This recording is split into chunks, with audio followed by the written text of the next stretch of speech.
Hello student, स्वागत है आपका ग्लोरी स्टडी पॉइंट क्लासेस में। मैं शिवम शर्मा। स्टूडेंट, इससे पहले जो है आपको केमिस्ट्री क्लास 11th का वीडियो मिल चुका है जिसमें मैंने आपको इंपॉर्टेंट क्वेश्चन बताए थे। तो आज के इस वीडियो में जो है मैं फिज़िक्स के जो आपके 11th क्लास के वेरी इंपॉर्टेंट क्वेश्चन है और जो टॉपिक्स हैं किस किस यूनिट से कौन कौन से टॉपिक आपके लिए इंपॉर्टेंट हैं, चाहे वो आपके हाफ ईयरली एग्ज़ाम के लिए हो चाहे आपके आगे एनुअल एग्ज़ाम के लिए हो, तो सारे टॉपिक मैं डिस्कस करूँगा। हालांकि अभी इस वीडियो में जो है आपके अभी हाफ ईयरली एग्ज़ाम आने वाले हैं, तो शुरू के जो स्टार्टिंग के आपके 7-8 चैप्टर हैं उनके मैंने इंपॉर्टेंट क्वेश्चन इसमें लिए हैं। तो वीडियो को पूरा लास्ट तक वॉच कीजिए ताकि आपको ये सारे टॉपिक्स पता चल सकें, ताकि एग्ज़ाम में आपका अच्छा स्कोर बन सके।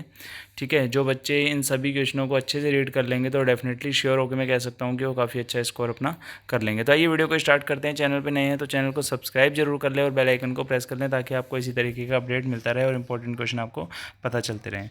सबसे पहले आप यहाँ देखेंगे, ठीक है, GSP classes Shivam Sharma class 11th physics की अगर हम बात करेंगे तो very important question and topics exam 2023 and 24 दोनों के लिए ही आपको चलें, क्योंकि अभी 23 चल रहा है, क्योंकि हाफ ईयरली एग्जाम आने वाले हैं, इसलिए मैंने 23 इसमें मेंशन किया है। 24 में आपका जो एनुअल एग्जाम होगा उनमें से भी मैं जो इंपॉर्टेंट क्वेश्चन होंगे वो भी आपको अभी इसमें बताऊँगा। ठीक है, तो ये वीडियो को स्टार्ट कर लेते हैं। सबसे पहले आप देखेंगे, सबसे पहली यूनिट जो आपके फिजिकल वर्ड एंड मेजरमेंट। तो फिजिकल वर्ड एंड मेजरमेंट की अगर बात करेंगे तो आपका इसमें यूनिट एंड मेजरमेंट दोनों आएगा। ठीक है, यूनिट एंड मेजरमेंट के अंदर हम क्या देखेंगे, यूनिट ऑफ मेजरमेंट आ जाएगा कि किसी भी यूनिट को आप कैसे मेजरमेंट करेंगे, उसकी ऐसा यूनिट सिस्टम क्या होगा, ऐसे यूनिट्स क्या होती हैं, फंडामेंटल एंड डिराइव्ड यूनिट्स के बारे में आप इसमें पढ़ेंगे। और सबसे मेन टॉपिक इसका में रहता है जो आपका वह सिग्निफिकेंट फिगर, इसको ज़रूर आप पढ़िएगा, इसको बिल्कुल भी मिस आप मत करना, क्योंकि ये आपके लिए बहुत ज़्यादा इंपॉर्टेंट टॉपिक है। ठीक है,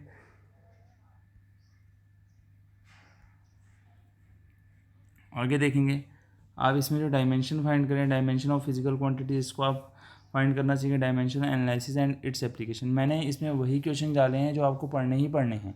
ठीक है, इसमें आपको कुछ टॉपिक मिस नहीं करना है। सर आप कहें कि नहीं इसमें से भी इंपॉर्टेंट बता दो, ये बिल्कुल डेफिनेटली श्योर आपके ये क्वेश्चन है, इनको आप चाहें एक बार रीड कर लें पर पढ़ें ज़रूर। ये सभी वो क्वेश्चन हैं जो आपको एग्ज़ाम में बहुत ज़्यादा हेल्प करने वाले हैं। आगे हम बात करेंगे नेक्स्ट चैप्टर की बात करें तो यूनिट्स की बात करें तो चैप्टर भी आपका दूसरा आ जाएगा काइनेमेटिक्स। आपकी जो यूनिट्स आएगी इसमें आपको मोशन इन स्ट्रेट लाइन की बात करेंगे। सबसे पहले ही टॉपिक है मोशन इन स्ट्रेट लाइन।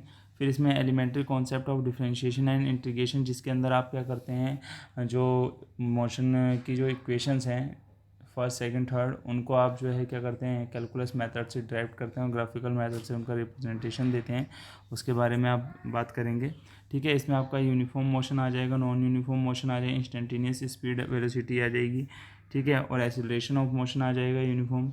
ठीक है, फिर velocity time graph, position time graph, ये सिंपल टॉपिक है सब, इसमें आपको इतना ज़्यादा टफ नहीं है, ये सब सिंपल है, बस आपको इनको हल्का हल्का एक बार देखना है। और ये पेपर में आपको बहुत ज़्यादा मत देने वाले हैं, 1 नंबर में भी, 2 नंबर में, 3 नंबर में और बड़े क्वेश्चनों में भी, क्योंकि इन्हीं से रिलेटेड न्यूमेरिकल भी आपके पूछे जाते हैं। Relation for uniformly accelerated motion, ठीक है, ये ग्राफिकल ट्रीटमेंट है, ग्राफिकल मेथड से रिप्रेजेंट करके आप बताएंगे। थर्ड चैप्टर जो आपका आएगा यूनिट सेकंड के अंदर मोशन इन प्लेन आएगा, जिसमें आपको स्केलर वेक्टर क्वांटिटीज़ के बारे में पढ़ना है, कौन सी स्केलर होगी कौन सी वेक्टर होगी। फिर आप इसमें पोजीशन एंड डिस्प्लेसमेंट वेक्टर को पढ़ेंगे, पोजीशन वेक्टर क्या होता है, डिस्प्लेसमेंट वेक्टर क्या होगा, इक्वालिटी ऑफ वेक्टर क्या होगा, इसको आपने पढ़ना है, मल्टीप्लिकेशन ऑफ वेक्टर पढ़ना है जो रियल नंबर के लिए होते हैं, जिसमें आपको एडिशन सब्ट्रैक्शन वेक्टर भी आ जाएंगे। यूनिट वेक्टर आप पढ़ेंगे, उसके बाद रेजोल्यूशन वाला पढ़ेंगे, रिसोल्यूशन वाला आप पढ़ेंगे, of a vector in a plane, rectangular components and scalar and vector product of vectors आप ये पढ़ेंगे। सब चीज़ों को आप ध्यान में रख के चलेंगे। और एक चीज़ मैं आपसे और कहना चाहूँगा कि जो है मैंने अपना जो है व्हाट्सएप चैनल भी अपना क्रिएट कर लिया है। ठीक है, व्हाट्सएप चैनल पे भी आप मेरे साथ ज्वाइन हो जाइएगा, मैं उसका लिंक जो है इस वीडियो के डिस्क्रिप्शन में आपको दे दूँगा, तो आप उसमें जाके भी ज्वाइन हो जाएगा। क्योंकि टेलीग्राम पे क्या है कि काफ़ी ज़्यादा पॉपुलेशन बढ़ जाती है, तो उसमें पता नहीं चल पाता कि किसने बच्चों ने वो सब्सक्राइब कर रखा है।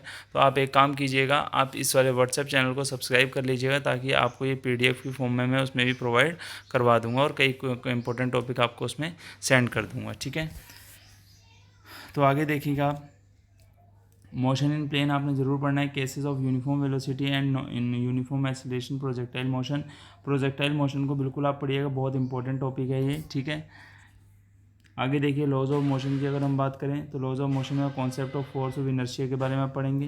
Newton first law of motion बहुत ज़्यादा इंपॉर्टेंट है। ठीक है, इनर्शिया से रिलेटेड यहाँ पे इम्पल्स वाला टॉपिक आपको बहुत इंपॉर्टेंट है। Momentum and Newton second law जो है इसको आप पढ़ेंगे, जो मोमेंटम से आपका रिलेटेड है। ठीक है। मोमेंटम से रिलेटेड जो आपको न्यूटन का सेकंड लॉ है इसको आपने ज़रूर पढ़ना है। इसमें न्यूटन थर्ड लॉ आपका आ जाएगा, every action equal to every reaction, ठीक है। वो आप पढ़ सकते हैं कि थर्ड लॉ आपका क्या कहता है, जितना आप किसी ऑब्जेक्ट पे फोर्स लगा रहे हैं उतना ही वो भी ऑब्जेक्ट आप पे दोबारा से फोर्स लगाएगा। Law of conservation of linear momentum and its application, इसके बारे में आप पढ़ेंगे, ठीक है। इक्विलिब्रियम की ऑफ कंकरेंट फोर्सेस के बारे में पढ़ें, स्टैटिक एंड काइनेटिक फ्रिक्शन के बारे में पढ़ेंगे, लॉ ऑफ फ्रिक्शन जिसमें रोलिंग डायनामिक्स आपका आएगा, सर्कुलर मोशन आपका आएगा, इस चीज़ को ध्यान रखना। सेंट्रीपेटल फोर्स आपका वेरी इंपॉर्टेंट है, एग्जांपल्स में आप इसके पढ़ लेंगे। जैसे व्हीकल क्या करता है सर्कुलर रोड पे, क्या करते हैं कि व्हीकल होना लेवल सर्कुलर रोड, यानी जो आप क्या करेंगे सर्कुलर उस पर आपका क्या करेगा, चक्कर लगाएगा। व्हीकल होना बैंक्ड रोड, ठीक है। इस तरीके के क्वेश्चन आपने पढ़ने हैं। उसके बाद आगे friction and lubrication. Lubrication means आपकी एक रफ सरफेस के बारे में पढ़ना है, जैसे आपकी सड़क वगैरह हो गई, इसको आप लुब्रिकेट कहते हैं। वर्क एनर्जी एंड पावर के बारे में आप यहाँ रीड करेंगे। वर्क एनर्जी पावर के उसमें आपने कौन कौन से टॉपिक पढ़ने हैं ध्यान से देखिए। Work done by a constant force and a variable force, kinetic energy, ठीक है। ये सारे टॉपिक में वर्क एनर्जी थ्योरम आपने पढ़नी है, बहुत ज़्यादा इंपॉर्टेंट है। पावर वाला टॉपिक आप पढ़ेंगे, potential energy of a spring, very very very important question है स्प्रिंग से रिलेटेड, पोटेंशियल एनर्जी का। कंजर्वेटिव फोर्स के बारे में आपने पढ़ना है, नॉन कंजर्वेटिव फोर्स पढ़ेंगे, ठीक है। Elastic and in elastic collision ये आपने पढ़ना है, चाहे आप वर्टिकल ये वाला ना पढ़ें कोई दिक्कत नहीं है। उसके बाद motion of a system particles और रिजिड बॉडी के बारे में पढ़ेंगे। Centre of mass of two particles systems, इसके बारे में आपने पढ़ना है।